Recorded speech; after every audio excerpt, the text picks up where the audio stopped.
Hi, this is Clarity Coach Lucy, and this is Tuesday Talks at 3. Welcome to the Mindful May series, and this is episode 2. However, these series are all about your mental wellness. And we have 5 series on this journey of mindful wellness of the month of May. And I encourage you to be able to take an insider look, make it personal, internalize it, and apply it in your life. And then, most importantly, text me, direct message me, reach out to me, and tell me how it is working for you. Well, the 5 episodes that I referred to, we already did episode 1, which is all about mindful self-awareness. The importance of you knowing who you are. And I shared 2 tools with you. One of them was all about you having an accurate self-assessment of self. And the other one was about choosing an emotional state on purpose so that you do know what it is you're doing. So mindfulness is a powerful thing, and it helps with your mental wellness, especially in this month of May, where we are putting it in the front, our agenda, something that we want to be working on. Mental wellness is powerful. Well, episode 2 is today, and it's all about the management of that self-awareness that we spoke about. So it is about mindful wellness management. And then we're going to go into episode 3, which is about the motivation. How do I stay in that state? Because life happens, guys. This is true story. So when life happens, how do I remain motivated? How do I have that energy to pick up and do it all over again? Knowing full well that I may not succeed even this time around. What motivates me? Well, that is again mindful motivation, and that is the 3rd episode. In the 4th episode, we touch on empathy. I absolutely love empathy. Empathy really starts with yourself. But then we look at how then do we apply mindfulness to this empathy, or vice versa, so that we can work towards our mental wellness. We can thrive. We can be in a good place. And then last but not least is social skills. That can be quite a quagmire of thoughts, if I may say that. Because when you have social skills, it's a melting pot of so many people coming together with their own histories and how they manage themselves. So in this session, we seek to know what it takes to sort of self-regulate so that we can manage our mindfulness. We manage our mindfulness of self, of others, of situations, so that we can stay true to that journey of ours onto mental wellness. You see, mindfulness is an intention where you focus on being aware of what you're feeling, being aware of what you're sensing, what you're seeing, being aware of your environment, both internally and externally. That's mindfulness, without judgment. Because for it to qualify to be mindfulness, we cannot go dictating. We need to feel it. And as we feel it without judgment, it opens up our eyes and all the biasness goes out of the window. It allows us to see it for what it is. And practicing mindfulness involves being aware of self. And in episode 1, we covered that very well. As I mentioned, the 2 tools that we shared. You want to be able to hop onto my YouTube channel, which is LMC Consultancy, and have a look at that recording where you will find 2 tools that will help you on this journey of self-awareness and mindfulness. Yeah. Now that you are self-aware, you see, you've been in the session. Now that you're self-aware, it is an opportune time to manage that emotion, to manage that awareness, to manage that situation that you're in. Your question will be, well, Lucy, how do we do that? Well, let's just jump right into 3 simple tips that I'm super excited to share with you today to help you on this journey of mental wellness by way of being mindful of who you are and how you show up. Well, the first one is taking responsibility. Of course, you knew I had to go there. Taking responsibility. Every choice has a consequence. And in episode 1, we talked about the emotional state. And therefore, we talked about the possibility of choosing which emotional state you want to be in. And I'll have a few examples as we proceed. But for now, taking responsibility and living, I beg your pardon, on your own terms is magical. It's scary because with every choice comes a consequence. And therefore, when you take on this responsibility to do this, there's definitely going to be pushback. Pushback from your inner critic, pushback from your immediate environment. But there will also be the acceptance. There will be the beautiful place that you go to when you accept your emotional state, understand it, be one with it, be comfortable with it, to the point that you can say, enough of it now, I need to move to another one. Sounds simple, doesn't it? But this takes practice. It takes a lot of practice. So living on your own terms means being aware of the emotions. And there's one thing that I must say. We have to be cognizant of the fact that emotions can overtake you. And I'm sure you've seen this a lot. And I'm asking for a friend or speaking for a friend. Or let's be honest with one another. We experience it as individuals. We experience it by seeing others go through it. Our loved ones, the people that we work with, when we are hijacked by emotions. Something happens to you and you hold on to that emotion, which is perhaps in this case a negative emotion. And what it does, it robs you of your present reality. It doesn't allow you to experience the other things that you could be doing. When you do this, you are choosing to say yes to toxicity, and you're saying no to that one thing that can really grow you, which is really unfortunate. So I'm just hoping that when you're being mindful with yourself, you're able to know what is good for you now that you know who you are. You want to take responsibility of that action, of that decision, if I may put it that way. But then something else comes into play, and these are the limiting beliefs. You see, when we allow these emotions to run rampage in our lives and to hijack us, at times it is because of the limiting beliefs that we entertain in our lives. And remember, in all my other sessions, I have said to you the definition of limiting beliefs is the things that you believe about yourself, about others, and about the world at large that have been reinforced through things happening through life, and you've just given it meaning and said, you see, I'm very right. I believe that about certain people. I believe that about certain areas of the world. I believe that about myself. And this particular occurrence now just reaffirms it for you. But I challenge you and I say that limiting beliefs are mythical. They are perspectives that need to be questioned. And as a coach, I help you on this journey. I help you to unpack your limiting beliefs. And of course, it's by a whole lineup of questions, but these are not questions for the sake of questions. These are questions that ask you to be able to look at this limiting belief from different lenses, so to speak. Why do you think this is true of yourself? And that opens you up to an open-ended answer. Maybe because of an experience, maybe because somebody said it to you, maybe because you've lived it over and over again and you know no better. Usually, it comes from childhood. Usually, that's where the limiting beliefs comes from. But then we've come to realize limiting beliefs also are garnered along the way, and things we start to believe in, and we make that a reality. But we want to replace these beliefs. The reason we want to do that is because we want to grow. We are human beings. We tend to put one step in front of the other, which is an idea of growth, as opposed to walking backward. We move forward.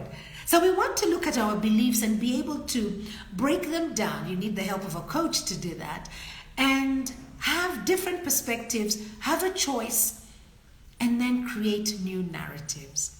Have something new in your life that just brings in some energy And therefore, you take responsibility for this new narrative. Remember, limiting beliefs are as good as mythical unless you can question them and see how they have served you. Because don't get me wrong, limiting beliefs do serve us at a certain time. And usually it comes at times as a survival mechanism. So I'm able to say these words to myself. It is my brain protecting me. And it works for me. But you know when that journey has come to an end. And when that journey comes to an end, you want to be able to look at a different narrative that now you can build and replace that limiting belief with. So your inner critic will come in. I'm giving you an example now. And it tells you that you cannot do something because you're not cut out for it. Challenge that inner critic and apply some actions to overcome it. It's actually as simple as that. If you are faced with something that you think is too big for you, begin to listen to that inner critic. Have a conversation with the inner critic and see where that goes as you listen to that inner critic, defending that position. Remember, you are far removed from the inner critic. You're not one and the same person. These are two different entities. So you want to be able to say to this other entity, I understand. And I hear where you're coming from. But on this end, what am I bringing to the table? I'm bringing the things that I've been able to do that demystify the fact that I am not up to this and that I cannot do this. It's just so powerful when you do that. And what happens to your system is suddenly your body begins to respond to the fact that you can. It responds to possibilities of growth. Possibilities that are not there when you have limiting. And you see what it is? It limits you. Limiting beliefs. And then there's no growth. Well, that is about taking responsibility. The second one is taking back control. Oh, this is an exciting one because emotions are powerful. And just like I said in the first session of this episode, that emotions can hijack you. For instance, you can have started out doing something. And you have a game plan. I am perhaps walking into this shop and I am looking for a particular garment because I'm going for an event. But when you walk in, you get super excited by the new collection, the colors, and the price. Let's not even talk about the price. The choices. And now these emotions hijack you. You end up forgetting the reason why you walked into that shop in the first place. And you walked in knowing you wanted a specific item. You knew that this specific item was going to cost you so much. And that's what you came with. You had a budget, you had a plan. But look at what emotions have done. And many of us are really victims of this. Or are we guilty of this? Shall I use the word guilty of this? We walk in and we allow our emotions to run amok. We are super excited. How about you walking in, buying that garment with that budget that you have? Once you have that in your bag, then look around. Close that goal that you had set out to achieve and then go on to something else. Maybe that is a better way to look at it. You still walk out with what you came in to buy and at that budget.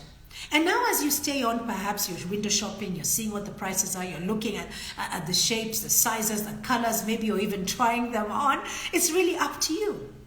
So choosing to consciously take back control means knowing what is happening and to choose to take control. So right now, you know what's happening. Your emotions are running amok. What are you going to do? I encourage you to freeze. When I talk about freeze, I'm talking about the childhood game that I used to play. It used to be called statue. Now, I guess the reason why we called it statue is because a statue is lifeless. And the whole objective of this game is to see how still you can be and for how long. So, in that aspect of freezing, we called it statue. And of course, the better you were at staying still, the longer you stayed in the game, and chances are you would win it. So just bringing that learning to this perspective of taking back control, freeze when you get to a point where you do realize that your emotions are taking you over. So whether you are having an argument with somebody and you realize your emotions are taking over, freeze, step back. Just remember the childhood game, statue.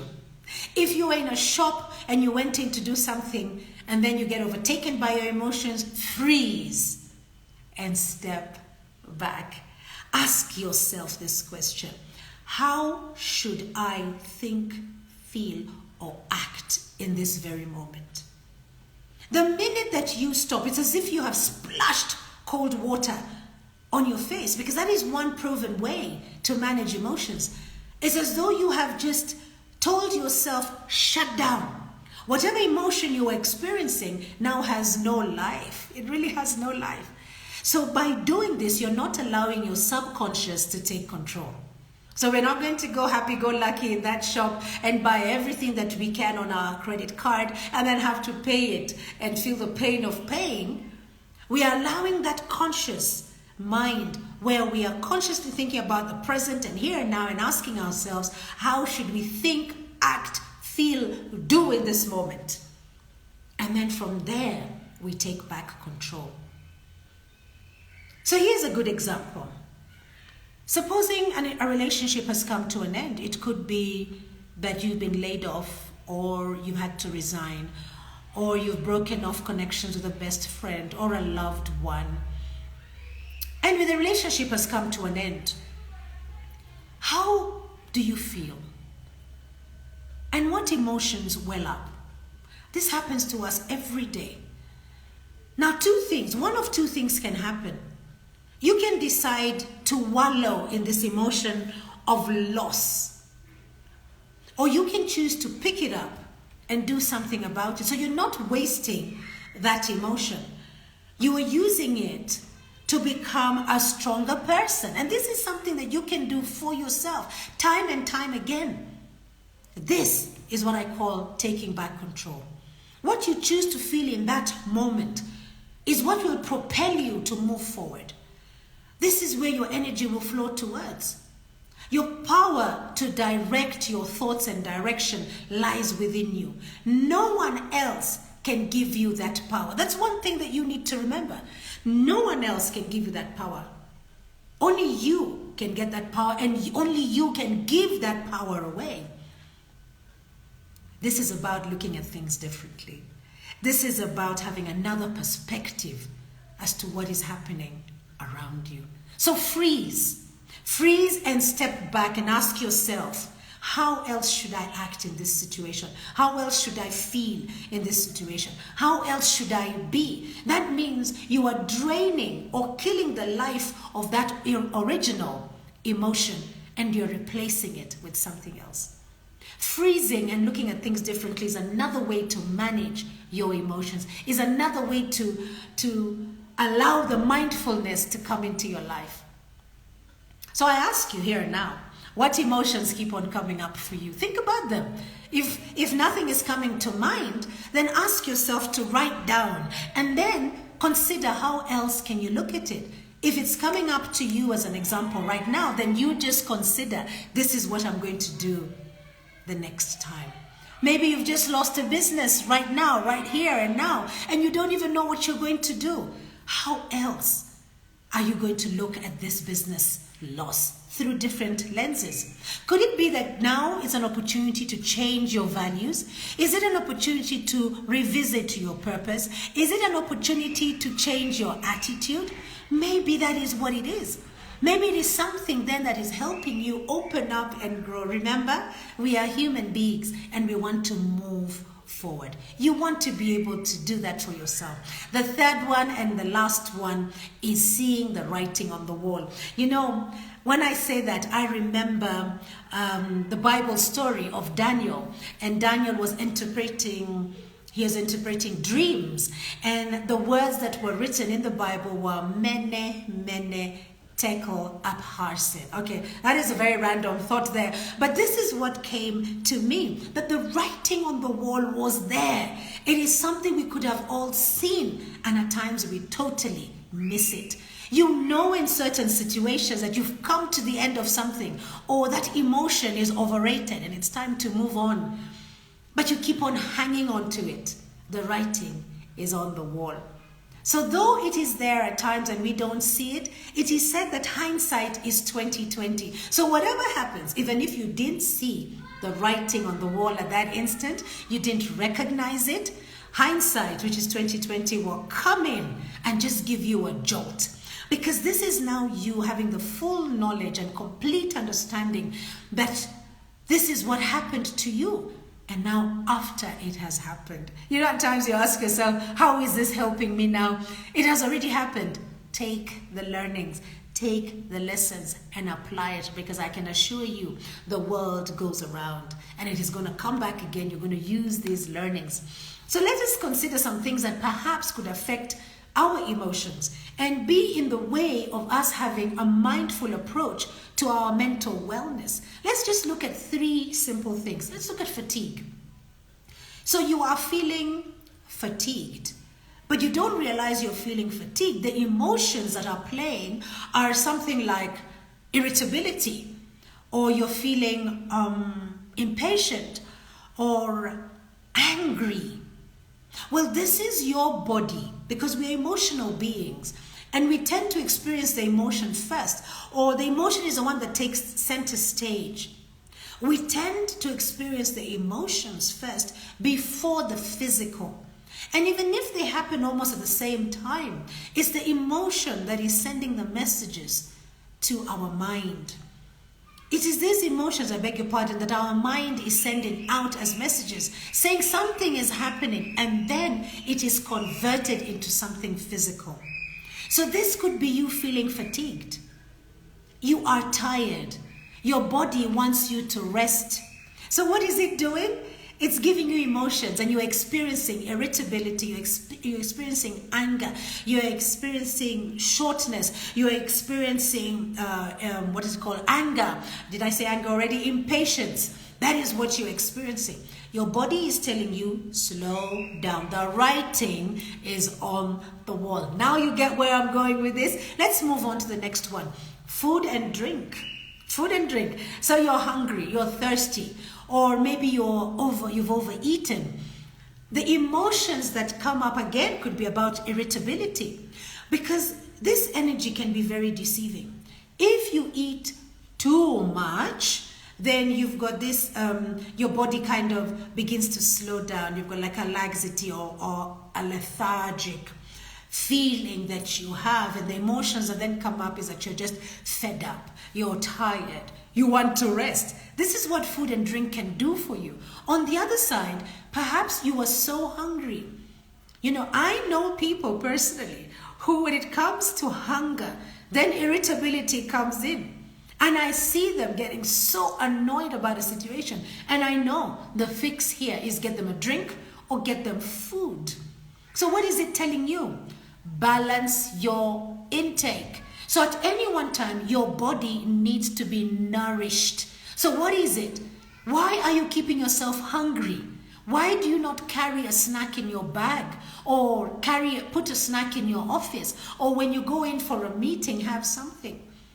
Or just know that every 2 hours I need to pop something in my mouth. It's drink, it's food. This is your body telling you. Then you are mindful of self and your environment. Now that was on a light note, but it is true story. Food and drink can shift our balance, and therefore we start to experience these emotions that we can't explain, and all our body is saying balance, balance, balance. What about medication? Are you on medication? And if yes, have you read the writings on the box or on the blistered pack? Have you Googled if it did not come with any contraindications? Why are you taking this medication? Now, medication, if you read the fine print, at times will tell you things like not to be used by pregnant women or lactating mothers, causes drowsiness, so you should not be driving or you should not be in exercise. Or it could be something as simple as it gives you the runs. If it doesn't give you runs, there's mood swings, or you'd experience fatigue. And maybe you've never connected it to the medication that you're taking. So you need to know your medication. The writing is on the wall. You need to be mindful of yourself. So in managing yourself, you're able to build up on this when it comes to certain areas. Those are 3 areas that I'm giving you, which is now you looking at your fatigue, while you're feeling tired, you looking at the food and drink that you consume or do not consume, and you looking at your medication and being careful. As we continue with the writing on the wall, for every challenge, we must set conscious actions and therefore setting up emotional rules. Here's a tip. If something happens to you, say, what needs to happen for me to feel accepted? What needs to happen for me to feel good enough? What needs to happen for me to feel ready? Already what you have done is preempted. And therefore, you know, when it comes to matters, friendship, what needs to happen is that it starts with you. I need to accept this person as a friend. So you ask yourself, have I accepted that person as a friend? What does that mean for me? Does it mean it's values? Does it mean it is the attitude I'm looking for? Does it mean I am looking for the merits in this person? Am I looking for the characteristic? I leave that up to you. I'm introducing to you emotional rules. Emotional rules are things that you say yourself, they need to happen. So why don't you list it down? List down what kind of emotional rules you would like to have. So the next time when you feel challenged with your self-awareness, when you feel challenged in a relationship with self or with others, when you feel challenged about showing up, you can actually just go back to your emotional rules and ask yourself, what did I say needs to happen for me to feel happy, for me to feel excited, for me to feel motivated? We'll be talking a bit more about that next time when we meet in our episode 3. What does it take? So whichever area you are looking at to be accepted, to be taken in, you want to be able to put it and test it against emotional rules. Well, there, I've given you 3 things to be looking at. And remember, the first one was taking responsibility. The second one was taking back control. The third one was the writing on the wall. And if you do forget, and you remember the biblical story of Daniel, and the words were mene, tekel, upharsin, then you are right on track. I am now looking at, in conclusion, the practice of mindfulness involves focusing attention on how you are feeling in the present moment. Focusing attention on how you're feeling in the present moment without judgment. We are always judging ourselves and others. But just focus. That is a mindfulness. Focusing that mind on one thing. It allows you to reconnect with your emotions. And we've given a lot of examples of emotions today. Thank you so much for being here with me. Accept those emotions. Become comfortable with them. Then do something about them. Don't just push them under the rug. So the 3 takeaways as we come to the end: to manage your emotions in this way towards mindfulness and mental wellness, don't forget that, is take responsibility of your life. Freeze and look at things differently, then come back at them and setting up emotional rules. Well, thank you so much for joining me in this episode 2 of the Mindful May series. The recording of this session will be up on our YouTube page by this evening. Now, remember, I am giving away a copy of my book this May. Now, I have the copy of my book right here. Okay, that one's a bit far, but you can see the books right there. This May, I am giving away a copy of my book. All you have to do is subscribe to my channel, which is the YouTube channel, LMC Consultancy. I am looking to move it to 500 subscribers. Send me a DM once you do it with a photograph that indeed you have subscribed. And send it to me on a direct message on IG at lucy.macridis right here for your chance to win my book. Help us to get to 500. Our self-paced, thank you so much, Jerry Freeze is your takeaway. Our self-paced courses are available on my website, which is www.lmc.com. And there I've got 2 courses, which is Discover You and Customer Service. Have a look and direct message me your feedback. Episode 3 of the Mindful May series will be about motivated mindfulness. You do not want to miss that. I beg your pardon. Let us help build one another. And until then, be kind to yourselves. Bye bye now.